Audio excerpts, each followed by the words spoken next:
os pilares da doutrina espírita são a existência de Deus, a reencarnação ou as várias existências, as variedades de mundos habitados, intercomunicação entre os dois planos da vida e o código de moral do Evangelho do Cristo. Continuando o estudo do Livro dos Espíritos, capítulo 5, Lei de Conservação. Instinto de conservação. O instinto de conservação é uma lei natural? Sem dúvida. Ele é dado a todos os seres vivos, qualquer que seja o grau de sua inteligência. Em uns, ele é puramente maquinal, em outros, ele é racional. Com que objetivo Deus deu a todos os seres vivos o instinto de conservação? Porque todos devem concorrer para os objetivos da providência. É por isso que Deus lhes deu a necessidade de viver. Aliás, a vida é necessária ao aperfeiçoamento dos seres, e eles o sentem instintivamente, sem se aperceberem. Meios de conservação. Deus, dando ao homem a necessidade de viver, fornece-lhe sempre os meios? Sim, e se não os encontra, é porque não os compreende. Deus não poderia dar ao homem a necessidade de viver sem dar-lhe os meios.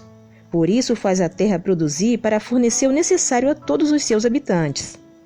Porque só o necessário é útil, o supérfluo não o é jamais.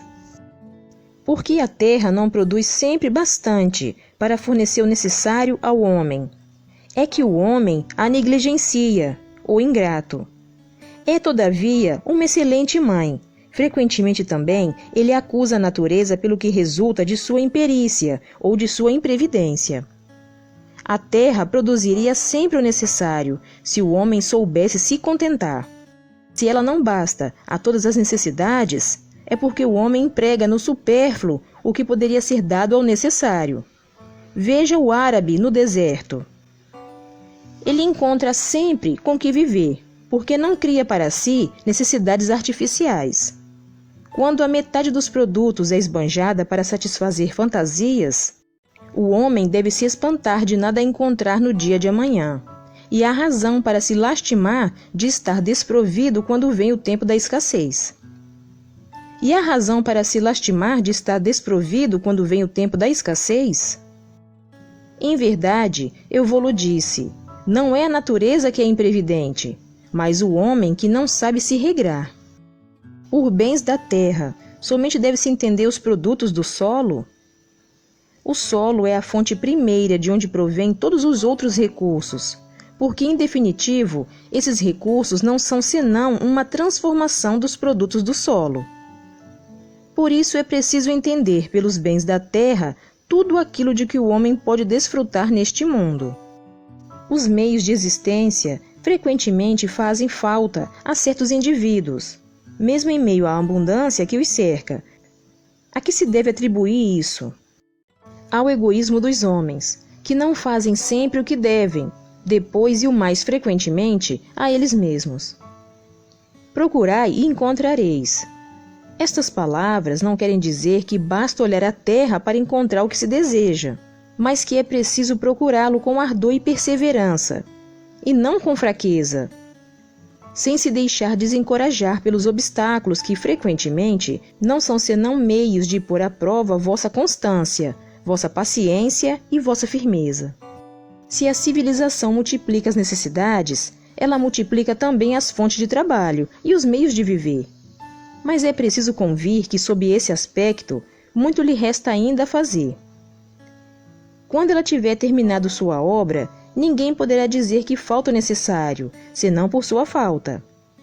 A infelicidade para muitos resulta de tomarem um caminho que não é aquele que a natureza lhes traçou. Então lhes falta a inteligência para terem êxito. Há para todos lugar ao sol, mas com a condição de aí tomar o seu, e não dos outros. A natureza não poderia ser responsável pelos vícios da organização social e pelas consequências da ambição e do amor próprio.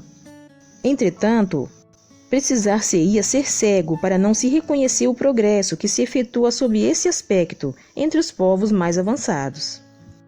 graças aos louváveis esforços que a filantropia e a ciência juntas não cessam de fazer para o melhoramento do estado material dos homens. E apesar do aumento incessante das populações, a insuficiência da produção atenuada pelo menos em grande parte, e os anos mais calamitosos, não tem nada de comparação aos de outrora. A higiene pública, esse elemento tão essencial da força e da saúde, desconhecida de nossos pais, é objeto de uma solicitude esclarecida. O infortúnio e o sofrimento encontram lugares de refúgio. Por toda parte, a ciência contribui para aumentar o bem-estar. Pode-se dizer que se alcançou a perfeição? Certamente não, mas o que se fez, da medida do que se pode fazer com a perseverança. Se o homem for bastante sábio para procurar sua felicidade nas coisas positivas e sérias, e não nas utopias que o fazem recuar ao invés de avançar. Não há situações em que os meios de existência não dependem de algum modo da vontade do homem e onde a privação do necessário, o mais imperioso, é uma consequência da força das coisas. É uma prova, frequentemente cruel, que deve suportar, e à qual ele sabia que estaria exposto. Seu mérito está em sua submissão à vontade de Deus. Se sua inteligência não lhe fornece nenhum meio de se livrar dos empeços. Se a morte o deve alcançar, deve submeter-se a ela sem murmurar e pensando que a hora da verdadeira libertação chegou e que o desespero do último momento pode fazê-lo perder o fruto de sua resignação. Os que, em certas situações críticas, acham-se forçados a sacrificarem seus semelhantes para se nutrirem, cometem um crime. Se há crime, ele é atenuado pela necessidade de viver que lhes dá um instinto de conservação? Já respondi dizendo que há maior mérito em suportar todas as provas da vida, com coragem e abnegação. Há homicídio e crime de lesa natureza, falta que deve ser duplamente punida. Nos mundos em que a organização é mais depurada, os seres vivos têm necessidade de alimentação? Sim, mas seus alimentos estão em relação com sua natureza. Esses alimentos não seriam bastante substanciais para vossos estômagos grosseiros, e da mesma forma, eles não poderiam digerir os vossos. Gozo dos bens terrestres. O uso dos bens da terra é um direito para todos os homens? Esse direito é a consequência da necessidade de viver. Deus não pode ter imposto um dever sem haver dado os meios de o satisfazer. Com que objetivo Deus ligou um atrativo aos gozos dos bens materiais? Para excitar o homem ao cumprimento de sua missão e também para prová-lo pela tentação. Qual é o objetivo dessa tentação? Desenvolver sua razão, que deve preservá-lo dos excessos. Se o homem não fosse excitado ao uso dos bens da terra, senão pela sua utilidade, sua indiferença poderia comprometer a harmonia do universo. Deus lhe deu o atrativo do prazer que o solicita ao cumprimento dos objetivos da providência. Mas por esse mesmo atrativo, Deus quis, por outro lado, experimentá-lo pela tentação que o arrasta para o abuso, do qual sua razão deve defendê-lo. Os gozos têm limites traçados pela natureza? Sim, para vos indicar o limite do necessário, mas pelos vossos excessos, chegais à saciedade e vos punis vós mesmos. Que pensar do homem que procura nos excessos, de todos os gêneros, um refinamento de seus prazeres? Pobre natureza, que é preciso lastimar e não almejar, porque ele está bem próximo da morte. Da morte física ou da morte moral? De uma e de outra. O homem que procura nos excessos de todo gênero, um refinamento dos prazeres, coloca-se abaixo do animal, porque o animal sabe se deter na satisfação da necessidade. Ele abdica da razão que Deus lhe deu por guia, e quanto maiores seus excessos, mais dá à natureza animal império sobre sua natureza espiritual. As doenças, as enfermidades, a própria morte, que são as consequências dos abusos, ao mesmo tempo são punição à transgressão da lei de Deus.